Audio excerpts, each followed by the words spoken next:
And we continue to track the movements of the very first hurricane in the Atlantic this year. The National Hurricane Center says Erin has re-intensified to a Category 4 as it moves through the Caribbean. The hurricane has already torn down trees, caused flooding in several areas of Puerto Rico this weekend. Heavy rain swept through the area, but has lessened a bit today. But the potential of further flooding and landslides still a huge concern in those areas. Experts say the wind speeds for this storm roughly 140 miles an hour, which could cause strong rip currents along the eastern seaboard of the United States. Now, your first alert weather with Chief Meteorologist Brad Travis. 48's Umbrella a Week giveaway is sponsored by Mr. Rooter, your locally owned expert plumbers for over 34 years.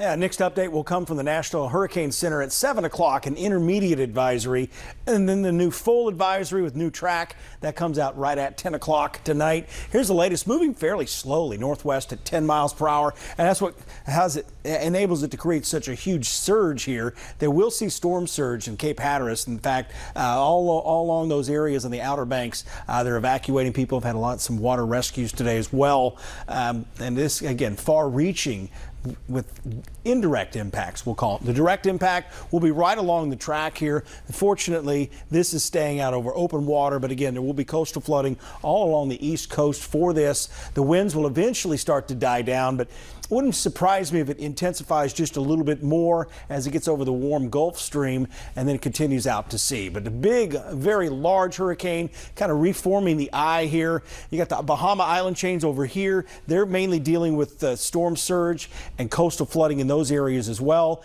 They may see some wind gusts over 50 miles per hour, but that's about it.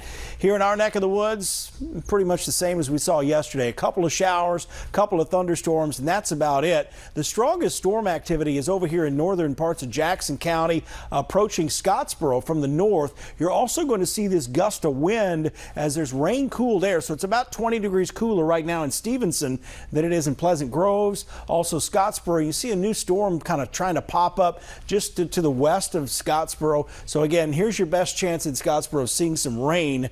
And if you don't get any rain, you may get just a cool breeze for your evening.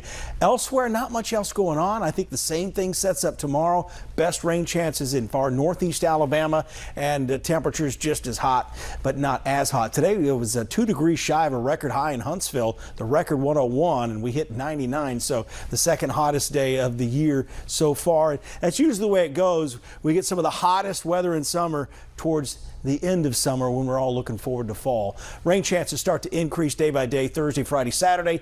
The 10-day forecast actually has some changes. You see those out in the distance. We'll get to those in a second. 96 tomorrow, though, 94 Wednesday, and then we start to see more numerous showers and storms Thursday, Friday, and Saturday. In fact, I might increase that chance of rain for your Saturday. As we get into next week, we're going to start to see overnight lows back in the upper 50s and low 60s, much lower humidity coming in. In fact, the European model guidance throwing some 40-degree dew point temperatures coming our way. And the dew point temperatures, that's a kind of a fictitious number of the amount of moisture that's in the air. The lower it is, the more comfortable it feels outside, and that's where those low temperatures come into play. So it may get a little cooler than what we already have. But 84 a week from tomorrow, 81 Wednesday, a week from Wednesday. So things are looking up just in time for some football.